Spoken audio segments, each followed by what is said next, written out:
Evolution salutations, everyone. Evolution Rabbit here. Well, Evolution Rabbit, aka Sparky here, and welcome to another Death Battle reaction. Today we are going to be reacting to Ghost Rider vs. Lobo. Now, I've seen a bit of Ghost Rider's second movie, Spirit of Vengeance, and I've seen a little bit of the first movie. So I know a little bit about them, but not much. And Lobo, I've never heard of him, so I've got no clue what this guy is. So yeah, I don't know who I'm going to be going for. So let's just go straight into this, learn what we can about these people, and decide who's going to win. So without further ado, let's begin. Have you tried 23andMe? It can tell you all about your ancestors, genetic information, health, and traits. It's super easy, and the results are legit. You can find out all sorts of good little secrets about yourself. 23andMe reports do not diagnose disease or describe overall likelihood of developing any disease. 23andMe tests selected genetic variants only. Visit 23andMe.com/deathbattle for important test information. Order your health and ancestry kit at 23andme.com/deathbattle, and you can meet your genes in over 125 personalized genetic reports. That's the number 23andme.com/deathbattle.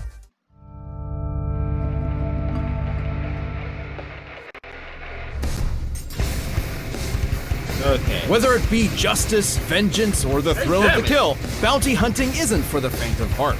Especially when your usual targets are superheroes. The Ghost Rider, Marvel's relentless spirit of vengeance. And Lobo, the space hogging main man of DC Comics. He's Wiz and I'm Boomstick. And it's our job to analyze their weapons, armor, and skills to find out who would win a death battle. Even at a young age, Johnny Blaze lived life on the edge. Son to the accomplished cyclist Barton Blaze, he was sadly witness to his father's death in a stunt gone wrong. But he got adopted by another stuntman, Crash Simpson. It's no surprise that Johnny became a stunt performer himself until Crash's wife died in a stunt gone wrong. Only now apparently aware that motorcycles can be dangerous, Johnny swore to never perform again. And then Crash got cancer. Damn, even I don't have parent issues this bad. Completely devastated, Johnny refused to let Crash die. Willing to risk it all, he turned to the one person who could fix everything. Everyone's favorite problem solver, Satan! Hail Satan! This was Mephistopheles, one of the many lords of hell who happened to have a special interest in Johnny's family line. To save Crash's life, he cut a deal with the devil, curing the cancer at the cost of selling his soul. The deal succeeded, and Crash was healed, but then he died in, well, a stunt gone wrong. I mean, he's a stuntman whose name is Crash. Should have seen it coming. And after all that, Johnny got stuck with being Mephisto's bitch for eternity. Mephisto even sandwiched him together with a demonic spirit of vengeance named Zarathos. Zarathos, ask your doctor if it's right for you, or your exorcist. Long ago, Zarathos was a powerful demon who threatened Mephisto's realm. Eventually, Mephisto defeated him, forcing him into eternal servitude. And with their power combined, Johnny and Zarathos roamed the world, punishing the wicked as the embodiment of a death metal album cover, The Ghost Rider. Ah! Oh god, that's terrifying! Well, sure, his visage instills fear unto many. What? No, Ghost Rider looks awesome! I'm talking about Nick Cage. Agreed. Anyway, as the Ghost Rider, he became one of the universe's greatest threats. He has superhuman strength and speed, and his skeletal body can regenerate from practically any amount of damage. And if Blaze's last name wasn't obvious enough, he can shoot fire! Oh, but not just any fire, hellfire. The best kind of fire. The kind that's infused with magic that burns not just your flesh, but bypasses conventional defenses to attack your very soul. He can throw fireballs, raise walls of flame, rain fire from the sky, and even conjure weapons and objects out of thin air, such as a demonic shotgun and an infinite stream of chains. And his badass ride, the Hell Cycle. This baby can look however Johnny wants, but he usually summons it as a panhead chopper. It can respond to Johnny's thoughts, scale walls, and even outrace Thor's hammer Mjolnir. The same hammer that crossed a galaxy and back in a single minute. You know, I lit my chopper on fire once. I didn't know you had a motorcycle. Well, yeah, up until the fire. Uh-oh. Rest in peace, Roadhog. At least you went out in a blaze of glory, like Bon Jovi said. But while his hellfire and chains are vicious weapons in their own right, they're often used to ensnare the Ghost Rider's victims as he goes in for a truly diabolical kill. Or should I say, a penance. The penance stare is basically Hell's timeout corner of pain. Ghost Rider isn't angry, he's just disappointed, and he wants you to think about what you've done, Really? and it to hurt. A lot. Under the penance stare, the Ghost Rider forces you to relive all the pain and misery you've inflicted on others throughout your entire life. No indiscretion, no matter how minor, is safe from the Ghost Rider's gaze. So that time I put ground laxatives in my 4th grade math teacher's coffee and gave her the shits, does that mean the stare would give my soul the shits too? Not literally, but you would experience the anger, humiliation, and the butt cramps. So basically eternal damnation, got it. But should your sins be so numerous and terrible, the penance stare could even obliterate your soul, leaving you an empty husk. The stare doesn't work on everybody though. You might survive if you're blind, don't have a soul, draw power from pain, or if you're a weirdo like Thanos who gets off on that shit. Still, Really? Ghost Rider's grab bag of hell powers let him tear up some of the biggest assholes in the world. And even some of the good guys like Hulk, Thor, and Doctor Strange.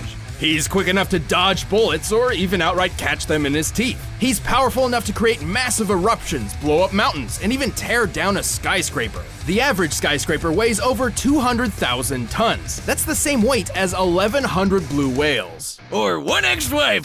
I'm gonna write that on her next alimony check. And given his hellish heritage, he's rather difficult to kill. Bullets, poison, fire, he's survived it all. Even a beatdown from World War Hulk just got him even more pissed and extra flamey. Not just that. Remember Zarathos? Johnny Blaze isn't simply a host for the demon, but a limiter for his full power. Throughout his life as the Rider, Johnny has constantly battled Zarathos in the mind, barely holding on to some semblance of sanity. Should his will to resist the demon falter, Zarathos can take full control, and all hell breaks loose.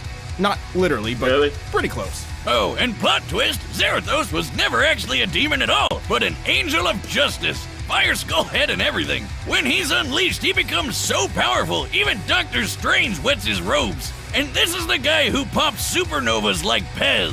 While Zarathos was bonded to another host, they even managed to defeat Mephisto in his own realm. For reference, Mephisto once battled Galactus, devourer of worlds. Stars detonated, galaxies trembled, and the entire universe was at risk, simply as a byproduct of their battle. And if Zarathos wasn't terrifying enough, he likes to eat souls. Of course, the Ghost Rider isn't invincible. Johnny is technically vulnerable as an ordinary human being. Even while transformed, the Rider can be killed via holy weaponry. But Johnny's doing all right, sitting pretty on Mephisto's throne. I guess things worked out okay for him, even if he's not too keen on being the devil's bounty hunter. So let this be a warning. Should you ever hear the rumble of a motorcycle Oh, in come the on, why distance that? and the glow You need to come home. And I can't even skip it. McLeod. We didn't stop it. Close your eyes and see. It, Chapter 2, rated R. There. of an ethereal flame on the horizon, count your sins, because the Ghost Rider is coming, and may God have mercy on your soul. Sorry. All out of mercy. Turn to stone, dang. Let's turn the clocks back to a distant era of sin and debauchery. The 1990s. Inspired by Hey, I the was born financial in the success 90s. of Watchmen and The Dark Knight Returns, comic writers started churning out grim and gritty superheroes by the dozen, like Cable, Azrael, and Overkill. Yeah, they were badass looking at first, but I mean, what's even happening here? It got so absurd that someone needed to knock these roided out monstrosities down a peg. The world needed a hero. No, a parody. Enter the planet Zarnia, once the brightest beacon of peace and happiness in the universe, until its inhabitants were annihilated by a biological catastrophe, leaving only one survivor, the last son of Zarnia, Lobo. The one that killed all the rest of them. A guy whose name literally translates in Sarnian to "he who devours your entrails and thoroughly enjoys it." What? What? Awesome! Why wasn't I named that? Lobo is so unimaginably evil that his birth caused the midwife who delivered him to go insane. The first Zarnian to do so in 10,000 years. Some even think that Zarnia was so perfect and good, the universe made Lobo to balance things out. Hey, didn't you say the same thing about me when we first met, Wiz? That I did. Simply put, Lobo was unique and desired to be even more so. Thus, he ensured he was the only Zarnian alive in the universe. I fragged the rest of the planet for my high school science project. Gave myself an A. Yeah, he's definitely insanely awesome! Lobo left the desecrated corpse of his former home to become a bounty hunter, probably because it's the only profession that legally allows him to murder. Don't worry, he'll murder you illegally too. Lobo doesn't discriminate. He even has a special gender-neutral insult in the name of my next motorcycle, Bastich. My bike! Fragging bastard. Anyway, Lobo's bagged some pretty crazy bounties across the universe, including Santa Claus, 2 near-omnipotent dwarf gods, and even things that don't exist, apparently. And Lobo's Zarnian physiology is just as absurd to match. He possesses godlike strength, speed, and invulnerability, so much so that he can tear through hordes of superheroes like nothing. Should he somehow suffer damage, he also has an impressive healing factor. He's like if Superman and Deadpool had a baby, which is a lot more terrifying when I say it out loud. Did somebody say Deadpool? Oh, go away! No. There. He's gone. Whoa. Wow, I didn't think you had it in you. Oh, honey, that's not true. Haven't you heard? No one's ever really gone. See you later. I swear to God I'll kill him someday. So, you had the replacement plan on that TV, right? Oh, God. Back on topic, Lobo can regenerate from a single drop of blood, and each one he sheds will actually grow into a completely new Lobo. What? No, I'm not making that up. What? No wonder there wasn't any war on Zarnia. Nobody can kill these friggin' Bestitches. It helps that he's also a super genius who knows well over 17,000 languages. He can perform complex physics equations in his head quickly enough to catch the Flash, and can build planet-destroying weaponry out of garbage. His brain is no joke. He can resist mind control because he's too ornery, and he's got so much willpower he can literally walk through Green Lantern constructs. You know, those things powered by willpower? And befitting his occupation, Lobo is a master sharpshooter, tracker, and can, by his own admission, deduce the weak points in any opponent. Like how my shotgun leg jams if booze gets in it. I would have gone with your crippling alcoholism, but sure, that too. Lobo may be a powerhouse on his own, but he also comes equipped with guns, knives, swords, grenades, and a bomb that he sent back in time which accidentally killed the dinosaurs. What? Whoops. His favorite is his enormous hooked chain.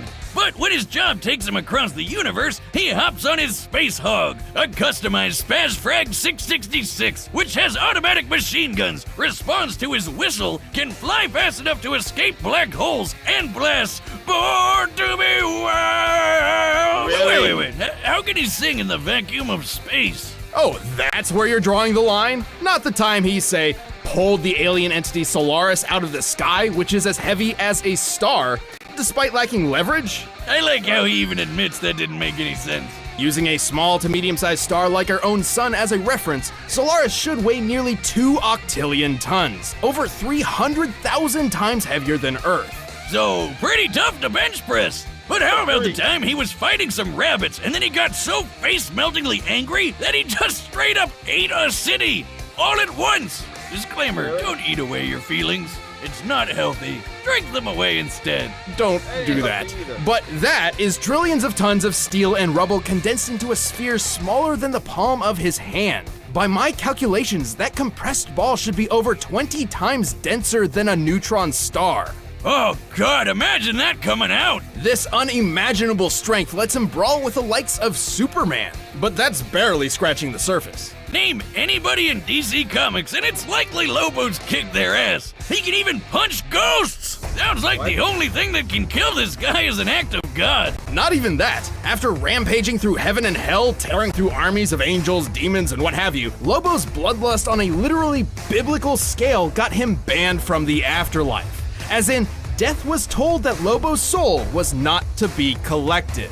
So he just can't die now? Not in the traditional sense. He's had his head disintegrated, been reduced to a skeleton, even been turned into a spirit that just kept on fighting until he got his body back. The only thing that has ever really held the big lug back is his weirdly consistent integrity. Namely, he'll always keep his word no matter what. Seems pretty weird for a cosmic madman, but he also loves dolphins and will literally go to hell and back to protect them, so who even knows anymore? He's not without his failures, though. His greatest of which was perhaps something entirely out of his control. His reboot. What the hell is that scrawny, emo, Edward Cullen-ass looking dork? That's New 52 Lobo, a What the serious, heck? tortured, modern interpretation. Everything that Lobo was meant to be a parody of. Thankfully, someone at DC developed a sense of irony and literally shelved this loser. The real Lobo returned better than ever and got back to doing what he does best. Kicking ass across Who the was that universe. say? He's He was not like just Edward some Cullen. two-bit Oh, alien my villain. God. He's the main man, and the whole universe knows it. See, someone's paid me a heap of cash for your carcass, and the main man always delivers. Edward Cullen looking Lobo. All right, the combatants are set, and we've run the data through all possibilities. But first, rev up your engines I'm not for really the... a fan of the Twilight Vampires. Hide and seek. Like, give I you like 10 the seconds, Twilight Esther. Wolves, Where but to the go now Twilight is the Vampires. year's best. I don't do for Twilight one. jokes most of the time With an because ending I so somewhat shocking, enjoy the Twilight jokes. it will Just the blow wolves. you away. So the vampires can go somewhere else. I like the Tickets wolves. now. this delicious food deal with Blue Apron. By now, you've So I'm going to give this. Actually, Actually, I'm going to say Ghost Rider. Only reason I'm saying Ghost Rider is because if he actually manages to do the penance there, Lobo's stuff could actually destroy his soul, possibly. So he might be able to die. Plus, I doubt Lobo has any kind of holy weapon. So as long as Ghost Rider is in his skeletal form, Lobo shouldn't be able to kill him. But if Lobo has done enough atrocities, the penance there could possibly destroy Lobo's soul and kill him, leaving him an empty husk. So I'm gonna give this to Ghost Rider. Blueapron.com/battle. That's blueapron.com/battle. Blue Apron, a better way to cook. But right now, it's time for a death battle!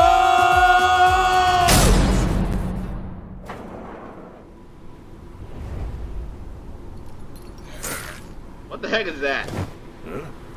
What the frag?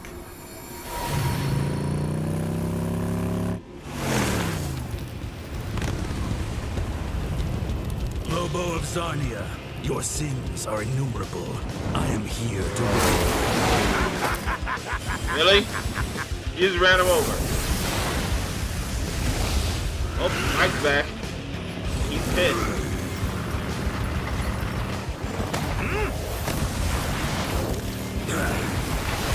Beatles, gaze my bounty! I'm gonna skull frack ya!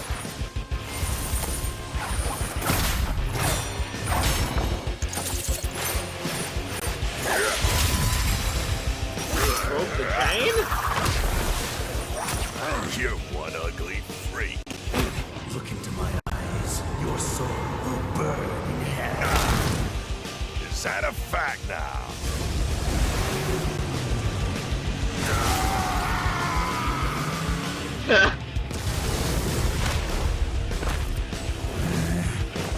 Okay, I guess the penance there won't work.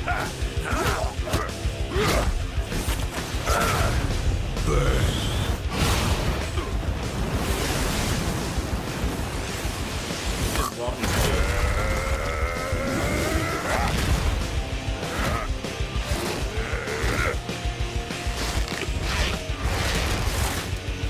Bottoms up!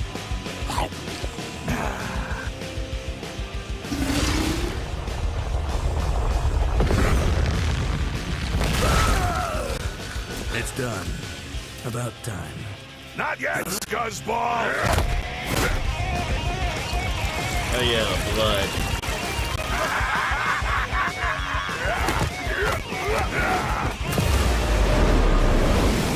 Well, You will all die screaming!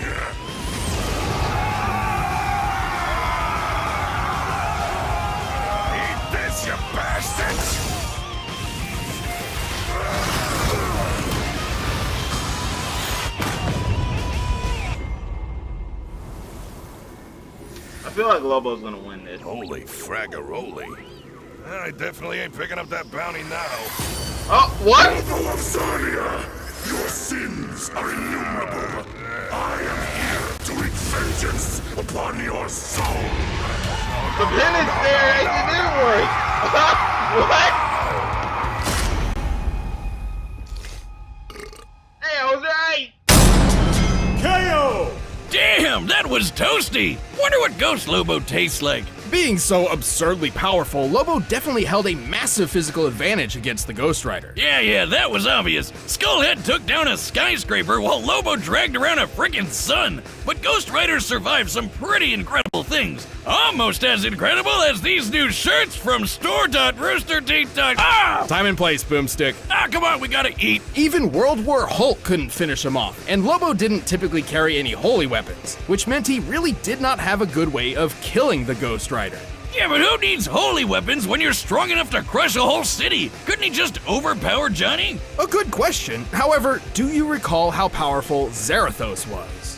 Zarathos was an equal threat to Mephisto, whose battles tore apart the universe. Once the Ghost Rider released his true power, Lobo's physical advantages hardly mattered anymore. But hey, the main man was super smart and probably could have figured out Johnny's weaknesses. But how is he gonna escape to find a holy weapon somewhere when the Hell Cycle outraced Mjolnir? Which once crossed the Milky Way and back in under a minute, a feat more than 100 billion times faster than light. More than capable of keeping up with the Space Hog.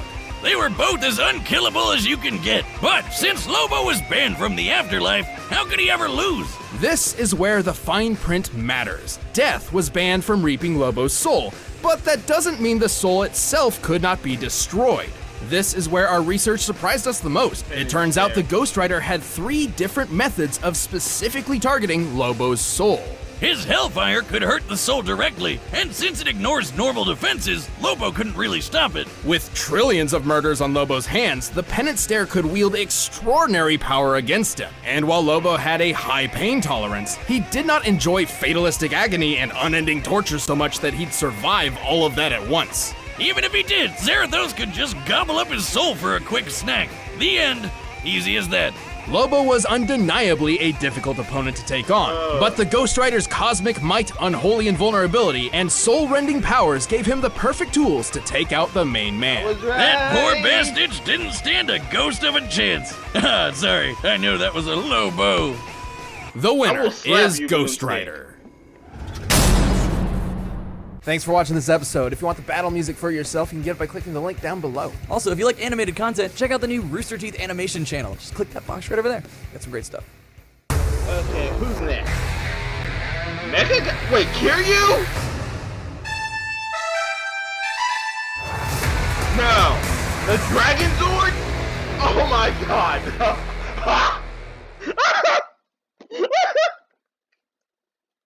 I'm making Kiryu against the Power Ranger Zord.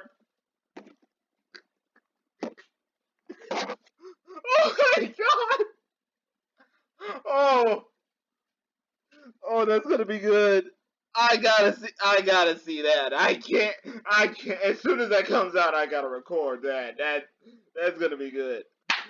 Oh. Oh, okay. If you guys have enjoyed this video, be sure to go support Death Battle and the original content. And until next time, this is Sparky, signing out.